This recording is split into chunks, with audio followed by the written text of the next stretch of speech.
En esta radioemisora presentamos Llaves para vivir con éxito, a cargo del internacionalmente conocido maestro de la Biblia y escritor Derek Prince, quien comparte su experiencia personal y ministerio cristiano en Llaves para vivir con éxito. Bienvenidos.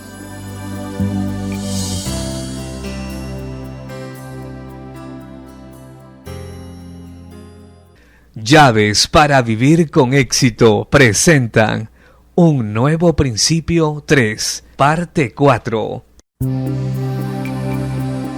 Me alegro de estar nuevamente con ustedes en la continuación de nuestro tema tan edificante y tan inspirador, un nuevo comienzo. Hasta hoy hemos visto dos hechos de importancia tremenda y universal. Primero, que todos necesitamos un nuevo comienzo. Segundo, que Dios nos ofrece la oportunidad de hacer un nuevo comienzo. Pero Dios hace su ofrecimiento con base en un solo requisito: fe en la muerte y resurrección de Jesucristo. El resultado de nuestra fe en Él, en su muerte y resurrección, es que salimos del pecado de la muerte, que fue nuestra herencia vieja, a una nueva de esperanza y de vida eterna. Pablo dice así en Tito 3:7, para que justificados por su gracia viniésemos a ser herederos conforme a la esperanza de la vida eterna. Somos justificados por la gracia de Dios, somos vistos como justos por la justicia de Cristo. Dios hizo a Cristo el deudor de nuestros pecados para que pudiéramos llegar a tener la justicia de Dios por medio de Él. Y siendo justificados, absueltos de esta manera, nos convertimos en herederos con esperanza de vida eterna. Salimos de una herencia de maldad a una herencia buena. Tenemos futuro y esperanza, tenemos algo por qué vivir. Ayer cité las palabras de Pablo en Colosenses capítulo 1, Cristo en vosotros la esperanza de gloria. También mencioné las dos declaraciones de Pablo en Efesios 2:12, sin Cristo, sin Dios, sin esperanza, y Cristo en vosotros la esperanza de gloria.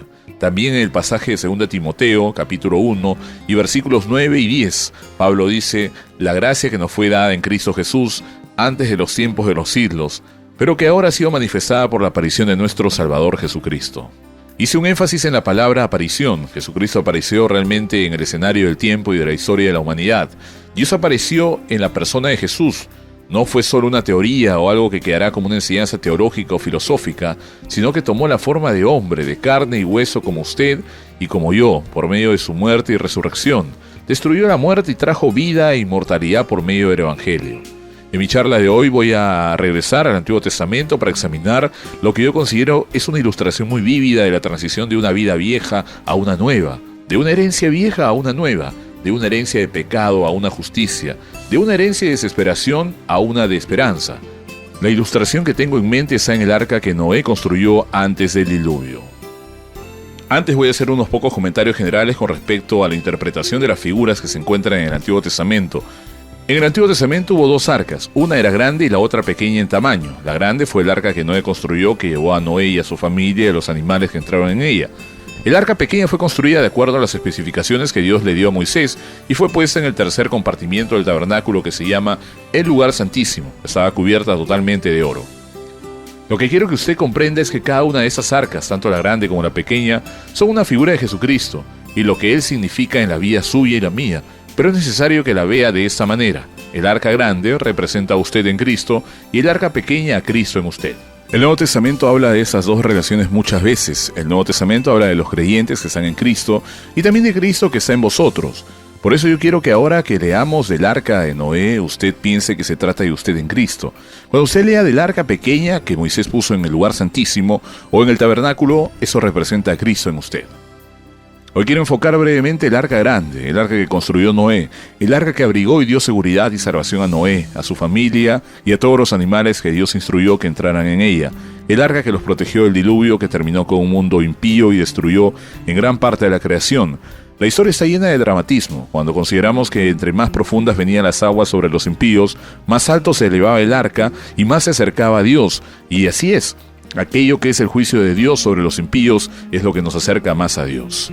Cuando consideramos el arca, su construcción y cómo salvó a Noé y a su familia, descubrimos que hay 3 etapas sucesivas. Las voy a mencionar hoy, pero mañana las estaré desarrollando con mayor detalle y aplicándolas a la salvación que Dios proveyó para nosotros en la persona de Jesús. Primero, Una vez que el arca se terminó de construir, estaba completa y era perfecta. En nuestro mundo industrializado estamos acostumbrados a oír que cierta compañía manufacturadora, digamos de automóviles, tuvo que sacar de circulación alguno de sus modelos porque se descubrió que tenía ciertas fallas de construcción o que se había sacado a prueba y que tenía que ser retirado para hacerle modificaciones. El arca que Noé construyó no era así. Fue construida de acuerdo a las especificaciones divinas, estaba completa, era perfecta, no tenía fallas, no necesitaba ajustes, ni que se le agregara más ni que se le reparara, era perfecta cuando fue terminada. Segundo, para que Noé y su familia obtuvieran su beneficio, debía ser un momento específico en sus vidas cuando entraran en el arca. Si se hubieran quedado fuera admirando la obra de sus manos y exclamando ¡qué arca más hermosa!, estos iba a flotar en el agua y no hubiesen entrado en ella, no les hubiera servido de nada.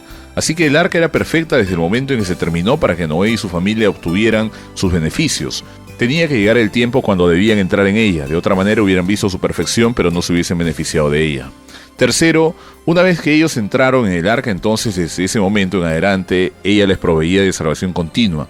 No importaba si estaban despiertos o dormidos o si estaban o no conscientes de lo que el arca estaba haciendo por ellos. Mientras permanecieron en ella, se interponía entre ellos y las aguas que habían traído la destrucción al mundo impío del que habían sido salvados, y en esa arca fueron pasados por el agua y eventualmente en el tiempo designado por Dios depositados sobre una montaña y salieron del arca a un nuevo mundo y a un comienzo completamente nuevo. El Nuevo Testamento nos dice en la primera epístola de Pedro y en otros lugares que Cristo es nuestra arca y que estamos en Él por la fe, que en Cristo pasamos por el agua, y Pedro dice que esto es una figura del bautismo en agua y que al pasar por el agua es pasar por el juicio de Dios sin ser tocados por ese juicio. Salimos a un mundo nuevo, a un comienzo completamente nuevo. Piense pues en esas tres fases porque mañana estaré usando esa misma ilustración. Primero, que desde el comienzo que se terminó la construcción del arca era perfecta, estaba completa, no había nada que agregarle, era todo lo que iba a necesitar para la salvación de Noé y su familia. Segundo, que para que Noé y su familia se beneficiaran del arca tenía que haber un momento en el cual, por decisión de su voluntad y por un acto muy sencillo, salieran del mundo externo para entrar en el arca. Y tercero, desde ese momento en adelante tenían la protección del arca. Cuando las aguas subieron y el arca comenzó a flotar, fueron protegidos continuamente por el arca de las aguas, que eran el juicio de Dios sobre los impíos. Así que tenemos tres fases: el arca perfecta, el momento de entrar en ella y el proceso continuo de salvación. Recuerde que mañana volveremos a esta ilustración. Bien, nuestro tiempo de hoy se terminó. Mañana regresaré a la misma hora para explicar esas tres fases y lo que eso significa para nosotros en la salvación que Dios ha provisto por medio de Jesucristo.